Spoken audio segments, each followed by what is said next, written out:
నమస్తే. Welcome to prime education special. నేను చందు. ముఖ్యంగా ఇండియాలో ఏ ఎగ్జామ్ జరిగినా పెద్ద కాంట్రోవర్సీ.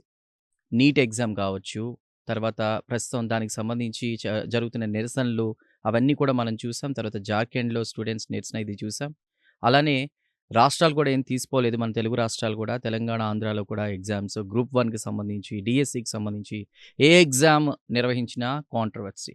అసలు ఆ వివరాలేంటి? దానికి సంబంధించి ఏం చేయాలనే దానిపై మాట్లాడడానికి, ఆ ఫ్యాక్ట్స్‌కి సంబంధించి మనతో మాట్లాడడానికి ప్రముఖ ఎడ్యుకేషన్ డిజైనర్, అట్లానే ఆథర్ ఎన్‌బీవీ సుబ్బారావు గారు ప్రైమ్ నైన్ స్టూడియోలో మనకు అందుబాటులో ఉన్నారు. సుబ్బారావు గారు నమస్కారం. నమస్తే అండి. Welcome to prime nine studio sir. Thank ఎట్లా యూ ఉన్నారు? అండి. బాగున్నారా? బాగున్నా అండి. Right sir. చాలా ఇంట్రెస్టింగ్ టాపిక్. ఎగ్జామ్స్‌కి హ్మ్. సంబంధించి చాలా కాంట్రోవర్సీస్ అవుతున్నాయి ఈ మధ్య కాలంలో మనం హ్మ్. చూస్తున్న రోజు పేపర్‌లో. ఏం చెప్తారు సార్ దానికి సంబంధించి? చాలా ఇంట్రెస్టింగ్ అనే కాదండి. చాలా ఇంపార్టెంట్ కూడా. ఎందుకంటే ఇది దేశ భవిష్యత్తుకి సంబంధించినటువంటి అంశం. ఏదో ఒక ఎగ్జామ్ లీక్ అనేటువంటిది మళ్ళా ఎగ్జామ్ పెట్టడం కాదు. పిల్లలకి వ్యవస్థ మీద ఉన్నటువంటి నమ్మకం కోల్పోతుంటారండి. ఉదాహరణకి మీరు నీట్‌కి సంబంధించి 2024లో చూస్తే అప్పుడు చాలా కాంట్రోవర్సీ జరిగింది. చివరికి సుప్రీంకోర్టు ఇంటర్వెన్షన్‌తో ఏంటంటే మరలా ఎగ్జామ్ లేకుండా నడిచింది. కానీ ఆ 2024కి సంబంధించినటువంటి పిల్లలంతా కూడా ఎటువంటి ధోరణితో ఉంటారు? దీనివల్ల నేను మిస్ అయ్యాను. రాని వాళ్ళు. గవర్నమెంట్ సీట్ రాక ప్రైవేట్‌లో జాయిన్ అయినటువంటి వాళ్ళు. సో, వాళ్ళ వల్ల నేను ఈ రోజుని రూ. 1,00,00,000 నేను స్పెండ్ చేస్తున్నాను. లేదా అటు పేరెంట్ కానీ, పిల్లలు కానీ. మరి అటువంటి పిల్లల వ్యవస్థ మీద నమ్మకం సన్నగిల్లితే? అలాగే మన డిఫరెంట్ స్టేట్స్‌లో చూస్తే అంటే స్టేట్ ఏదైనా కానివ్వండి, ఎగ్జామ్ ఏదైనా కానివ్వండి, ఎగ్జామ్ లీక్ అనేటువంటిది సర్వసాధారణమైనటువంటి పరిస్థితి. చాలా చాలా ఆందోళనకరం, బాధాకరం. ఎందుకంటే నేనెప్పుడూ చెప్తూ ఉంటా, ఏ దేశానికైనా సరే విద్యా వ్యవస్థ వెన్నెముక లాంటిది. ఆ విద్యా వ్యవస్థ ఆ వెన్నెముక సడలితే అది కుప్పకూలుతుంది. ఆ విద్యా వ్యవస్థకి టీచర్ ఎన్నెముక అని చెప్తూ ఉంటాను నేను జనరల్‌గా. సో, అలాంటి సందర్భంలో విద్యా వ్యవస్థలో ప్రతి వ్యక్తిలో ఒక మోటివేషన్ నింపేదేమిటండి? ఒక ఆ పాజిటివ్ ఫీల్‌ని తీసుకొచ్చేటువంటిదేమిటి? ఆ ఇన్‌స్పిరేషన్ ఏమిటి? నాకు ఈ జాబ్ సంపాదించాలి.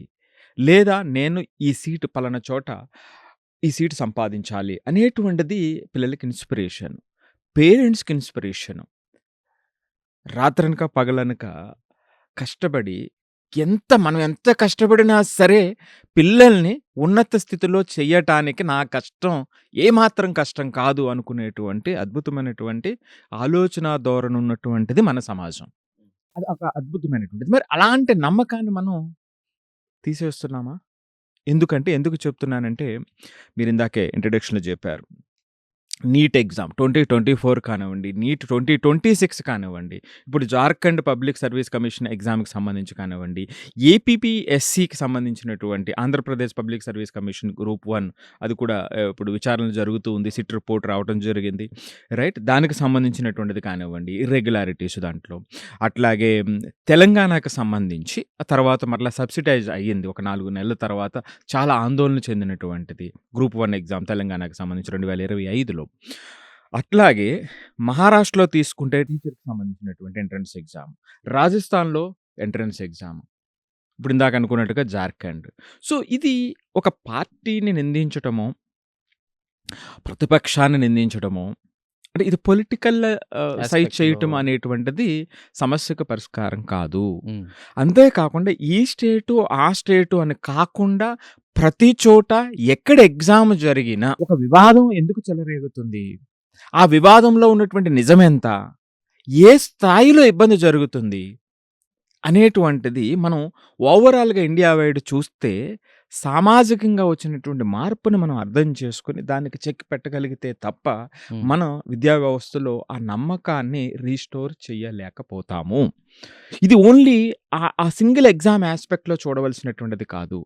మనం ఓవరాల్‌గా ఆ స్ట్రక్చరల్ డిఫరెన్సెస్, ఆ స్ట్రక్చరల్ లూప్స్ ఎక్కడైతే ఉన్నాయో దాన్ని స్ట్రెంథెన్ చేయాల్సినటువంటి అవసరం ఈ సంఘటనలు మనకు తెలియజేస్తూ ఉన్నాయి. హ్మ్. సో, దీంట్లో మనం చూస్తేనండి ఇప్పుడు జార్ఖండ్ చూస్తే ఇదొక యాస్పెక్ట్. రెండోదేమిటంటే ఈ రోజున మనం గవర్నమెంట్ సైడ్ నుంచి లేదా వ్యవస్థల పక్క నుంచి సరైనటువంటి మార్గనిర్దేశకత్వం జరగట్లేదా అని అనిపిస్తుంది. దీనికి 2 ప్రత్యేకమైన ఎగ్జాంపుల్ చెప్తా.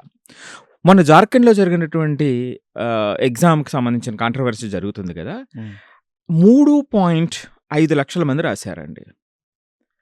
3.5 లక్షల మంది రాశారు గదా! వాళ్ళలో 2204 మందిని షార్ట్ లిస్ట్ చేశారు. అక్కడ ఉన్న పోస్టులు ఎన్ని అనుకుంటున్నారు? 103. హ్మ్. 103 పోస్టులు ఎంతమంది అప్లై చేశారు? 3,50,000 మంది అప్లై చేశారు. రైట్? ఇదొక ఎగ్జాంపుల్. 4 రోజుల క్రితము మన హైదరాబాద్‌లో హైడ్రాకి సంబంధించి కాంట్రాక్ట్ జాబ్స్ హ్మ్. సంబంధించి ఒక నోటిఫికేషన్ ఇస్తే దానికోసం అది కూడా అంతే 100 జాబులు ఎన్నో. కాంట్రాక్ట్ జాబులు. చాలా చిన్ని జాబులవి. వేల మంది వచ్చారు. రైట్? వేల మంది యువత వచ్చారు. అంటే ఇవన్నీ మనకేం తెలియజేస్తున్నాయి? మనలో ఉన్నటువంటి మన వ్యవస్థలో ఉన్నటువంటి లోపాన్ని తెలియజేయట్లేదా? అదే సందర్భంలో కొన్ని టెక్నికల్ స్కిల్స్ ఉన్నటువంటి పిల్లలు, టెక్నికల్ స్కిల్స్ ఉన్నటువంటి వ్యక్తులు బ్రహ్మాండంగా హ్యాపీగా సంపాదిస్తున్నారు. ఏసీ టెక్నీషియన్ చూడండి. హ్మ్. ప్లంబర్ కానివ్వండి, ఐటీఐ సంబంధించినటువంటి ఆ స్కిల్ సెట్ ఉన్నటువంటి వాళ్ళు కానివ్వండి. రైట్? ఇదొక ఆస్పెక్ట్. అలాగే ఇక్కడ ఇంతమంది ఎందుకు ఉండిపోతున్నారు అన్నప్పుడు ఆ స్కిల్స్ వాళ్ళకి అందట్లేదనే కదా! మీరు చెప్తుంటే అంటే నేను కూడా మొన్న ఈ మధ్య చదివా. ఫ్యూచర్‌లో డిమాండ్ ఉన్న వర్క్స్ కూడా అవే వర్క్స్ అంట. కూడా అవే. కోట్లల్లో జీతాలుంటాయంట. వర్క్స్ కూడా అవే. హ్మ్. సో, మనం అది చిన్న చూపు చూస్తాం. అంటే ఇక్కడ స్కిల్స్ అనేటువంటి ఇప్పుడు మీకు ఎగ్జాంపుల్ ఏమిటంటే చందు గారు, హ్మ్. ఇంజినీరింగ్ చదివిన పిల్లవాడికి 15,000, 20,000తో జాబ్ వస్తుందో రాదో చెప్పలేము ఇప్పుడు. అవును. 15,000, 20,000తో. ట్రూ. రైట్? ఈ హ్మ్. ఈ ప్యాకేజీలతో పక్కన పెట్టేసేయండి. ఆ 5% పక్కన పెట్టేసేయండి. మిగిలిన హ్మ్. వాళ్ళ సంగతి ఏమిటి? మనం ఒక వ్యవస్థ గురించి మాట్లాడుతున్నప్పుడు అందరూ ఇంపార్టెంట్ కదా మనకి. అవును. సో, మరి వీళ్ళ పరిస్థితి ఏమిటి? అదే ఒక టెక్నీషియన్ ఉన్నాడనుకోండి. టెక్నీషియన్ ఈజీగా 30,000-45,000 సంపాదిస్తున్నటువంటి అవకాశం ఉంది. హ్మ్. సో, అయితే నేనేమంటున్నానంటే, ఈ స్కిల్ సెట్‌కి ఇక్కడున్నటువంటి వ్యక్తులకి మధ్య ఆహ్, లింకింగ్ అనేటువంటిది చాలా ఇంపార్టెంట్ అండి. అంటే ఫర్ ఎగ్జాంపుల్ అయితే ఆంధ్రాలో అటువంటి లింకింగ్ కోసం ఒక సాఫ్ట్‌వేర్‌ని డిజైన్ చేయడం ఏదో చేస్తున్నారని విన్నాను. అది ఎంతవరకు వచ్చిందో నాకు తెలీదింకా. కానీ ఇప్పుడు మనకు కావాల్సింది ఏమిటంటే ఇప్పుడు టెక్నాలజీ పెరిగిందండి. స్టేట్‌లో ఎన్ని కోట్ల మందైనా పక్కన ఉండనివ్వండి. కానీ ఈ రోజున ఇదివరకు ఎంప్లాయ్‌మెంట్ ఎక్స్‌చేంజెస్ అని ఉండేవి అవును. గుర్తున్నాయా? అవును. సో, ఆ ఎంప్లాయ్‌మెంట్ ఎక్స్‌చేంజెస్‌లో మనం రిజిస్టర్ చేసుకుంటాం.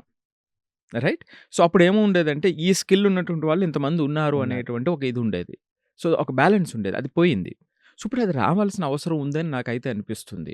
ఏ రోజుకి ఆ రోజు డాష్‌బోర్డ్ మీద ఏ టెక్నీషియన్స్‌కి ఎంత డిమాండ్ పెరుగుతుంది రాబోయేటువంటి 6 నెలల్లో, ఒక సంవత్సరంలో, 2 సంవత్సరాల్లో అనేటువంటి డాష్‌బోర్డ్ మనం ప్రభుత్వాలు చాలా ప్రగడ్బందీగా దాని మీద శ్రద్ధ పెట్టాల్సినటువంటి అవసరాన్ని గుర్తిస్తుందండి.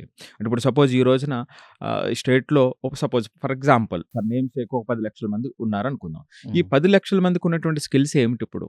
ఔట్ సైడ్ సొసైటీ ఎక్కడ గ్యాప్ ఉంది? ఈ రెండింటి మధ్య డిఫరెన్స్ ఎక్కడుంది? సో, ఈ డిఫరెన్స్ ఎక్కువున్నటువంటి రంగంలో గవర్నమెంటు అక్కడ స్పాంటేనియస్ స్టెప్స్ తీసుకొని ఇనిషియేట్ చేసి దానికి సంబంధించినటువంటి స్కిల్స్ ఇవ్వటానికి ప్రయత్నం జేయాలి. హ్మ్. అప్పుడే గాని లేకపోతే ఏమి జరగవండి. అంటే ఇవన్నీ కూడా ప్రభుత్వాలకు తెలీదంటారా సార్? ఎట్లా? ఏం చేస్తే ఇదంతా సో, చేంజ్ అవుతుంది? ప్రభుత్వాలు తెలియడం అని కాదండి. హ్మ్. చిత్తశుద్ధండి. మనకేంటంటే పాపం ప్రభుత్వాలు అంటే మనం ఒకటి అంటే నేనెప్పుడు గూడా 2 కోణాల్లో నేను చూస్తూ ఉంటాను. హ్మ్. అంటే నిందించడం చాలా సులువైనటువంటిది. రైట్. మీరన్నట్టుగా ప్రభుత్వంలో ఉన్నటువంటి వాళ్ళు ఆ స్థాయికొచ్చారు అంటే ఎన్ని తెలివితేటలతో వస్తారు. అవును. ఎంత ఆలోచన ధోరణితో ఉంటారు. బ్యూరోక్రాట్స్ ఎంత ఆలోచన ధోరణితో ఉంటారు. కానీ ఒక్క కఠిన వాస్తవం ఏమిటంటేనండి ఈ రోజున, ఈరోజు ఏ రోజుకి ఆ రోజు, ఏ మంత్‌కి ఆ మంతు ఈ డబ్బులు తెచ్చామా, వీటికి పంచిపెట్టామా అనేటువంటి ఆ సైకిల్‌లోనే కొట్టుమిట్టాడుతున్నారు. ఇప్పుడు పెరిగినటువంటి రెవెన్యూస్‌లో దీనికి ప్రొడక్టివ్‌గా అంటే యువత మీద పెట్టేటువంటిది ఇన్వెస్ట్‌మెంట్. సమాజానికి ఇన్వెస్ట్‌మెంట్, రాష్ట్రానికి ఇన్వెస్ట్‌మెంట్, దేశానికి ఇన్వెస్ట్‌మెంట్. ఆ పెట్టేటువంటి అవకాశం ప్రభుత్వాల దగ్గర లేదండి. ఇది అన్నీ కూడా మేకపోతు గాంభీర్యాలు తప్ప, హ్మ్. ఈరోజు వచ్చేటువంటిది అప్పటికప్పుడు ఆ నెల సర్దటం అనేటువంటి పరిస్థితుల్లో ఉంది. కానీ ఇక్కడ మార్పు రావాల్సినటువంటి అవసరం ఉంది. అది రాకపోతే ఈ వికసిత భారత్ అనో, లేకపోతే యువతనో, యువతే మన భవిష్యత్తనో ఇవన్నీ కూడా ఆచరణలోకి వచ్చేటువంటి అవకాశం ఉండదు. వాస్తవ రూపం దాల్చేటువంటి అవకాశం ఉండదనమాట అండి. సో, అంటే ఈ కాంటెక్స్ట్‌లో మీరు చూస్తే ప్రతి ఎగ్జామ్‌కి కూడానండి ఇప్పుడు జార్ఖండ్‌లో 19 మంది అరెస్ట్ అయ్యారు. అవును. వాళ్ళు 3 ఎగ్జామ్స్ క్యాన్సిల్ చేశారు. ఆ చైర్మన్ రాజీనామా చేశారు. ఇది ఒక పోర్షన్. ఇక మీరు నీట్‌కి సంబంధించి చూస్తే ఇక్కడ సీబీఎస్‌ఈ ఈ మధ్య రిపోర్ట్ కూడా ఇచ్చింది. ఎక్కడి నుంచి?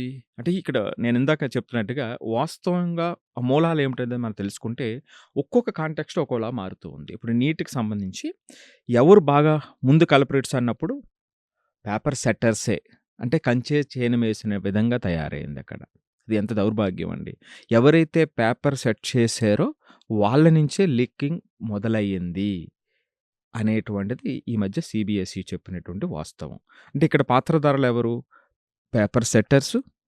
అంటే ఒక టీచరు ఎగ్జామ్ జరపాల్సినటువంటి టీచర్ కరప్ట్ అయ్యాడంటే అంటే దారుణం. దౌర్భాగ్యం అనేటువంటి స్థితి ఉండదు. అవును. అంతేకాకుండా 23 లక్షల మందికి కనెక్ట్ అయ్యి ఉన్నటువంటిది.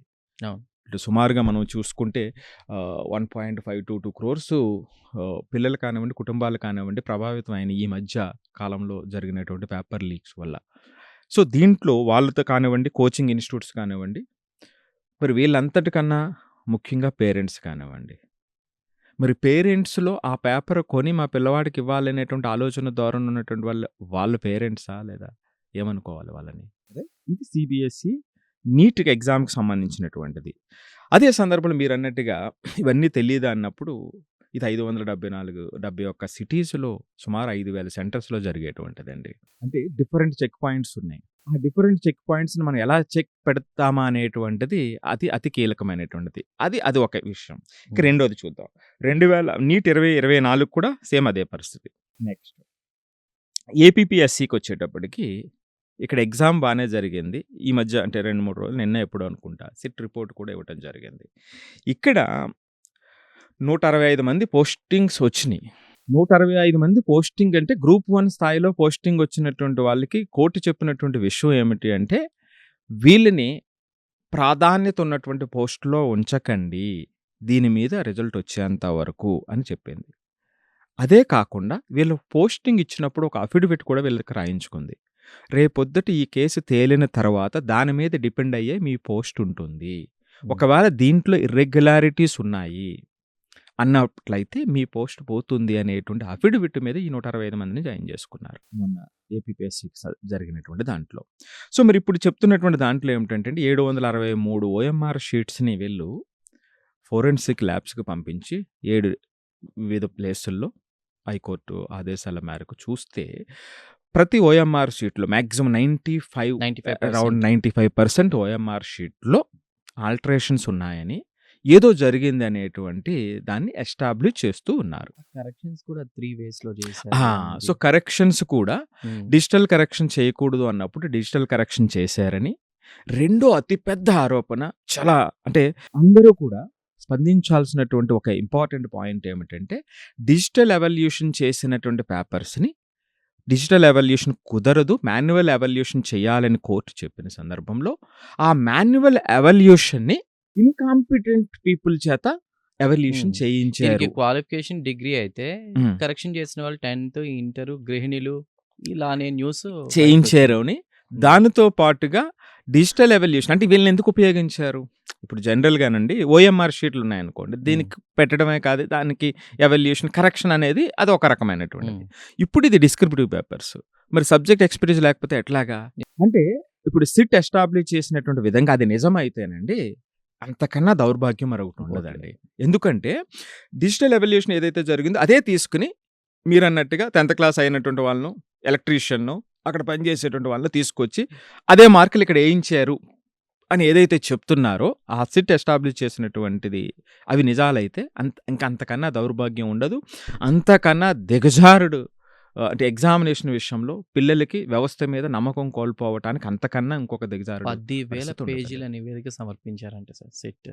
అంతకంటే అసలు మరి ఇది చూడండి. అంటే నేను ఎందుకు దీని గురించి మనం మాట్లాడుతున్నామంటేనండి, డిస్కషన్ ఇలాంటి వాటి మీద జరగాలి.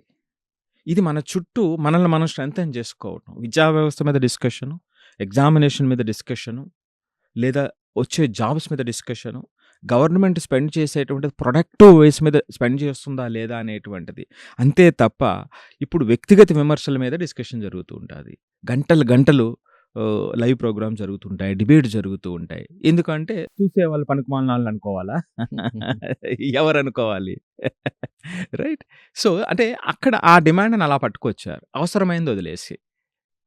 రైట్. ఇంకా తెలంగాణ కూడా గ్రూప్ 1కి సంబంధించి మీకు ఇదే రకమైనటువంటిది జరిగింది. కాకపోతే సెప్టెంబర్ 2025లో గ్రూప్ 1 మెయిన్స్‌ని క్యాన్సిల్ చేస్తే ఫిబ్రవరి 2026లో 562 మందికి పోస్ట్ ఇచ్చారు. అంటే ఇక్కడేమిటంటే ఇక్కడ ఎలిగేషన్స్ ఏవైతే ఉన్నాయో అది కరెక్ట్ కాదని కోర్టు చెప్పింది. మీరిందాక ఆంధ్రాకి సంబంధించినటువంటి వ్యవహారం చూస్తే ఎగ్జామినేషన్ ప్యాటర్న్ వరకు ఓకే. ప్యాటర్న్ తర్వాత ఎవాల్యుయేషన్‌లో ఇర్రెగ్యులారిటీస్‌ని అది చూపిస్తుంది. అవును. నీట్ ఎగ్జామ్ చూస్తే నీట్ ఎగ్జామ్ ఏం చెప్తుంది? పేపర్ సెట్టింగ్ దగ్గర నుంచి ఒక ఇర్రెగ్యులారిటీని అది చూపిస్తుంది. చూసారా? సో ఈ విధంగా జార్ఖండ్ దగ్గర నుంచి, మహారాష్ట్ర దగ్గర నుంచి, రాజస్థాన్ దగ్గర నుంచి, ఆంధ్ర, తెలంగాణ వరకు ఏ స్టేట్ తీసుకున్నా సరే ఈ పేపర్ లీక్ అనేటువంటిది ఎగ్జామ్ జరిగిన తర్వాత ఇర్రెగ్యులారిటీస్ అనేటువంటిది కామన్ అయినటువంటి సందర్భంలో మన పార్లమెంట్లో కూడా దీని మీద ఒక ఫాస్ట్ ట్రాక్ కోర్టు గురించి చెప్పారు. నేనేమంటానంటే చంద్రు గారు, ఇది అందరికీ చేరాల్సినటువంటి విషయం. ఎగ్జామ్ క్యాన్సిల్ అయితే ఎగ్జామ్ రాసిన పిల్లలకి ప్రతి ఒక్కరు పడేటువంటి మానసిక క్షోభ ఎంత ఉంటుంది? పేరెంట్స్ పెయిన్ ఎంత ఉంటుంది? నిజంగా నిజాయితీతో కష్టపడినటువంటి పిల్లవాడు ఏ రకమైనటువంటి భావానికి వస్తాడు? నా డిమాండ్ ఏమిటంటే ఇక్కడి నుంచి అందరినీ కూడా నేను రిక్వెస్ట్ చేస్తున్నా, దీని గురించి అందరూ డిమాండ్ చేయాల్సిందని. ఎగ్జామ్ క్యాన్సిల్ అయ్యేటువంటి పరిస్థితి దాదాపు కనుమరుగవ్వాలి. ఒకవేళ అలాంటి పరిస్థితి వస్తే పిల్లవాడికి కాంపెన్సేషన్ కావాలి. ఆ 1 ఇయరా 2 ఇయర్స్ కోర్సా 2 ఇయర్స్ వాడు కట్టినటువంటి ఫీజు గవర్నమెంట్ ఇవ్వగలదా? అటువంటి జవాబుదారీతనాన్ని తీసుకురావాల్సినటువంటి అవసరం మనందరి మీద ఉంది. సో ఎగ్జామ్ క్యాన్సిల్ అయితే పిల్లవాడికి ఆ సంవత్సరం ఫీజు, ఆవిడ కోచింగ్ ఫీజు, ఆ 2 సంవత్సరాలు అయితే 2 సంవత్సరాల ఫీజు ఇవ్వాల్సినటువంటి అవసరం ఉందా లేదా? దీని మీద ప్రతి ఒక్కరూ స్పందించాల్సినటువంటి అవసరం ఉంది. సో ఇది నా ప్రపోజల్. జరగటం అనేటువంటిది అస్సలు ఎట్టి పరిస్థితుల్లో జరగకూడదు. ఒకవేళ జరిగిన పక్షంలో మాత్రం గవర్నమెంట్ ఆ శ్రద్ధ తీసుకుని ముందుకెళ్లాల్సినటువంటి అవసరం ఉందని నేనైతే బలంగా చెప్తానండి. ఇప్పుడు ఎగ్జామ్స్, ఈ నిరసనలు ఇవన్నీ మనం చూస్తున్నాం. ప్రతిసారి స్టూడెంట్స్ పేరెంట్స్ సఫర్ అవుతున్నారు. చాలామంది అది తట్టుకోలేక పెయిన్, ప్రెషర్ చనిపోతున్నారు. మీరు కాంపెన్సేషన్ గురించి అలానే మాట్లాడారు. సో ఇంకా ఏం చేస్తే బాగుంటుంది? ఈ విషయంలో ఏం చెప్తారు? యాక్చువల్‌గానండి ఇప్పుడు మనం చూస్తే నేను ఇందాక నుంచి ఇండియా వైడ్ డిఫరెంట్ ఎగ్జామ్స్ గురించి నేను ఎందుకు చెప్పాను అంటే, సామాజికంగా చిన్న మార్పు వచ్చేసింది. అంటే ఎవరికి వాళ్ళు కొంత ఆ స్వార్థం పెరిగిపోవటం, ఎక్కడికక్కడ మనం బాగుపడితే చాలు అనేటువంటి పరిస్థితి లేకపోతే ఆ శాంక్టిటీ దెబ్బతింది. బోర్డ్ ఎగ్జామ్స్ దగ్గర నుంచి ఇప్పుడు నేను చదువుకునేటప్పుడు 10th క్లాస్ ఎగ్జామ్ క్యాన్సిల్ అయినాయి నాకు. ఇంటర్మీడియట్ అయితే ఎగ్జామ్స్ 10థ్‌లో అయితే పోస్ట్ పోన్ అయినాయి. కొన్ని అయ్యి మిగిలిన ఎగ్జామ్స్ ఆపి కొన్ని పోస్ట్ పోన్ చేసి నెల తర్వాత పెట్టారు. ఇంటర్మీడియట్‌లో అయితే రాసిన ఎగ్జామ్స్ 3 ఎగ్జామ్స్ రాసిన తర్వాత మొత్తం క్యాన్సిల్ అయ్యి మళ్ళీ ఎగ్జామ్స్ పెట్టారు.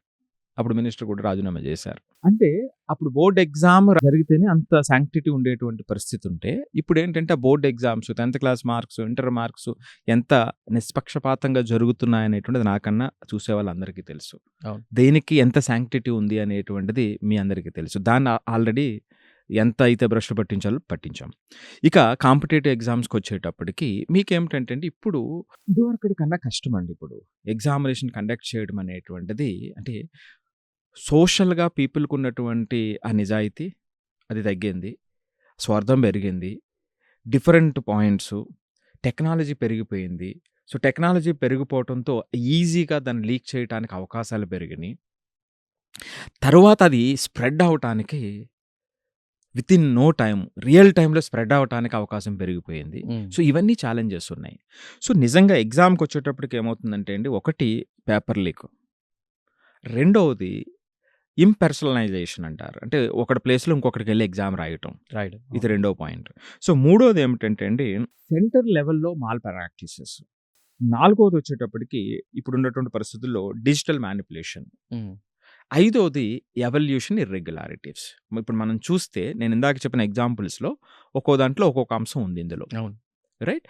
సో ఇప్పుడు మరి దీనికి ఏంటి ఇంపార్టెంట్‌గా మనం చేయాల్సినటువంటిది ఏమిటి అనేటువంటిది చూస్తేనండి, కస్టోడియల్ చైన్ ఏదైతే ఉందో, అంటే పేపరు మనం నోటిఫికేషన్ ఇచ్చినప్పుడు దగ్గర నుంచి ఎగ్జామ్ కండక్ట్ చేసి రిజల్ట్ ఇచ్చేంత వరకు ఈ మధ్యలో ఉన్నటువంటి ఆ వీక్ చైన్ ఉంది. హ్మ్. అది బికాస్ ఆఫ్ వేరియస్ రీజన్స్ అనమాట. దీంట్లో హ్యూమన్ ఇంటర్ఫిరెన్సు చాలా తగ్గాల్సినటువంటి అవసరం ఉందండి. ఇది first important point. So, example ఎట్లాగంటే technology adoption. So, AI adoption. ఇప్పుడు ఎగ్జామ్ కండక్ట్ చేసేటప్పుడు మాల్ ప్రాక్టీసెస్ లేకపోతే ఎందుకంటే ఆ స్టేక్ హోల్డర్స్ అందరిలో ఆ నిజాయితీ లేకపోతే మీరు ఎంత కట్టుదిట్టం చేస్తారు? ఎన్ని వేల మంది ఒక ఎగ్జామ్ జరుగుతుంటే ఇన్వాల్వ్ అయి ఉంటారు. రైట్? హ్మ్. సో, కాబట్టి ఏఐ అడాప్టెడ్ సిస్టమ్స్ మనకు కావాల్సినటువంటి అవసరం ఉంది. సో, దాన్నేమిటంటే ఎప్పుడైనా, ఎక్కడైనా సరే మనం దాన్ని రియల్ టైమ్‌లో మానిటర్ చేసేటువంటి వ్యవస్థ తీసుకురావాల్సినటువంటి అటువంటి టెక్నాలజికల్ అడాప్షన్ ఒకటుంది. మూడవది పేపర్స్ అండి. ఈ ఫిజికల్ పేపర్సు కన్నా కూడా ఈ కంప్యూటర్ బేస్డ్ ఎగ్జామ్‌కి మారాల్సినటువంటి అవసరం ఉంది. ఈ కంప్యూటర్ బేస్డ్ మారి నెక్స్ట్ దాంట్లో ఏదైతే మనకి రేషనలైజేషన్ అంటున్నారో దాన్ని మోర్ యాక్యురేట్‌గా తీసుకురావాలి. ఎందుకంటే ఒక ఎగ్జామ్‌ని 10 మంది పిల్లలు 10 సార్లు రాస్తారు. డిఫరెంట్ టైమ్‌లో రాస్తారు. అవును. ఆ మధ్యలో వచ్చేటువంటి డిఫరెన్స్‌ని చాలా తగ్గించాలి. ఎప్పుడైతే కంప్యూటర్ బేస్డ్ ఎగ్జామ్‌కి మనం ఎళ్ళామో ఆ తరువాత దానికి సంబంధించి ఇంకొన్ని థ్రెట్స్ ఉంటాయి అక్కడ. హ్యాకింగ్ కానివ్వండి. సో, దాన్ని పకడ్బందీ చేసి కంప్యూటర్ బేస్డ్ టెస్ట్‌కి మారాల్సినటువంటి అవసరాన్ని ఇది తెలియజేస్తుంది. ఓకే. సో, అట్లాగే ఇంకొకటి ఎక్కడంటే అండి, మీకెక్కడ ఈ ఎగ్జామ్స్ అన్నిట్లో మీరు చూస్తే నీట్ దగ్గర నుంచి సీబీఎస్ఈ ఎగ్జామ్ దగ్గర నుంచి సీబీఎస్ఈలో మొన్న ఇర్రెగ్యులారిటీస్ కానివ్వండి, అలాగే తెలంగాణలో ఒక 4, 5 సంవత్సరాల క్రితం వచ్చినటువంటి నీట్‌కి సంబంధించిన ఎంబీబీఎస్ ఎగ్జామ్‌కి సంబంధించింది కానివ్వండి, వీటన్నీ కూడా ఏంటంటే టెక్నాలజీని ఔట్‌సోర్స్ చేసేటప్పుడు శ్రద్ధ పాటించకపోవటం. ఆ టెక్నాలజీ ఔట్‌సోర్స్ చేసేటప్పుడే కొన్ని ప్రమాదాలు జరుగుతున్నాయి. దాని శాంక్టిటీతో ఇబ్బందులు ఎదురవుతున్నాయి. సో, ఇది ఇంకొక ఇంపార్టెంట్ విషయం అండి. నెక్స్ట్ ఏమిటంటే ఇన్వెస్టిగేషన్. హ్మ్. Slow investigation. ఇది అతి పెద్ద విషయం. అంటే ఈ మధ్య మొన్న దాని ప్రకారం ఫాస్ట్ ట్రాక్ కోర్ట్స్ పెడతాము దీనికి సంబంధించి అన్నారు. చర్చ అంతా జరిగింది. ఇట్లాంటివి ఉన్నప్పుడు ఇన్వెస్టిగేషన్ అనేది కూడా చాలా స్పీడ్‌గా జరగాల్సిన అవసరం ఉంది ఎంతైనా. దీనికన్నా ఫైనల్‌గా ఏమిటంటేనండి, నేను చెప్పేటువంటి ఒక ప్రపోజల్ ఏమిటంటే ఎగ్జామ్ అంబుడ్స్‌మెన్ అనేటువంటి ఒక ఇండిపెండెంట్ బాడీని మనం తీసుకురాగలిగి హ్మ్. ఎక్కడైతే ఏదైనా ఆ చిన్న ఇర్రెగ్యులారిటీ కనిపించినప్పుడు డైరెక్ట్‌గా కంప్లెయింట్ చేసేటువంటి పరిస్థితిని, దాన్ని చేసేటువంటి పరిస్థితిని పట్టుకురావాల్సింది. అది విజిల్ బ్లోయర్స్ కావచ్చు, కొంతమంది మంచి పేరెంట్స్ కావచ్చు, టీచర్స్‌లో ఇప్పుడు వీళ్ళు ఇదైనారు. ఇది బయటకు పొక్కుతున్నప్పుడు ఓ 10 మందికి తెలుస్తుంది. అది వెంటనే దాన్ని ట్రాక్ చేసి, వెంటనే యాక్షన్ తీసుకునేటువంటి ఒక 24/7 యాక్టివ్ సెల్ అనేటువంటిది దీనికి చాలా, చాలా, చాలా అవసరం ఇప్పుడున్నటువంటి పరిస్థితుల్లో. అంటే ఒకటి చందు గారు, ఏ స్టోను కూడా అన్‌టర్న్‌గా వదిలేయకూడదు. ఎక్కడ మీరు 0.01% ఛాన్స్ ఇచ్చినా, వాళ్ళు చాలా స్మార్ట్‌గా దీన్ని పాడు చేయడానికి ముందుంటారు. సో, కాబట్టి ఇప్పుడు మనం అనుకున్నట్టుగా అంటే ఇటువంటి పాయింట్స్ మీద డిస్కషన్ జరిగి, పెద్ద స్థాయిలో డిస్కషన్ జరగాలి. సో, దీన్ని చాలా సీరియస్‌గా తీసుకోవాల్సినటువంటి అవసరం. మన యొక్క ఐడెంటిటీకి, ఆ సమాజం యొక్క ఐడెంటిటీకి, ఎగ్జామ్‌కి ఎంత ప్రాధాన్యత ఉందనేటువంటి విషయంలోకి చర్చలకు వెళ్ళాలి. సో, అందుకని చాలా సీరియస్ యాక్షన్స్ ఉండాలి. అదే సందర్భంలో మరొకసారి నేను రిపీట్ చేస్తున్నా, ఎగ్జామ్ క్యాన్సిల్ అయితే ఆ పిల్లలకి entire 1 year, 2 years fees compensation ఇవ్వాలి అనేటువంటి డిమాండ్ మరింత ముందుకు వెళ్ళి, దాని ద్వారా కండక్ట్ చేసే వాళ్ళ దగ్గర నుంచి, గవర్నమెంట్ దగ్గర నుంచి అకౌంటబిలిటీ 100% పెరగాలి అనేటువంటిది నేను ఫైనల్‌గా చెప్పేటువంటి మాట అండి. Thank you so much. చాలా ఇంపార్టెంట్ అండ్ ఇంట్రెస్టింగ్ టాపిక్ మీద. అంటే ఎడ్యుకేషన్ ఆస్పెక్ట్‌లో మనం చూసుకుంటే దేశంలో ఎక్కడ ఏ ఎగ్జామ్ జరిగినా కూడా ఈ మధ్య కాలంలో నిరసనలు చూస్తున్నాం. పెద్ద కాంట్రోవర్సీ అవుతుంది. సో, ఆ కాంట్రోవర్సీస్ జరగకుండా ఉండాలంటే చాలా చక్కటి వివరణ ఇచ్చారు. కాంపెన్సేషన్ అనేది ఉండాలి. ఒకవేళ ఎగ్జామ్ క్యాన్సిలేషన్ చేస్తే విద్యార్థుల భవిష్యత్తును దృష్టిలో ఉంచుకొని ప్రభుత్వం వాళ్ళు ముందడుగు వేయాలని చెప్పి కూడా ఎన్‌బీవీ సుబ్బారావు గారు చెప్తున్నారు. ఇది ఇవాల్టి స్పెషల్ ఎపిసోడ్. తిరిగి ఎడ్యుకేషన్ ప్రైమ్ స్పెషల్‌లో మళ్ళీ కలుద్దాం. Till then keep watching prime nine news.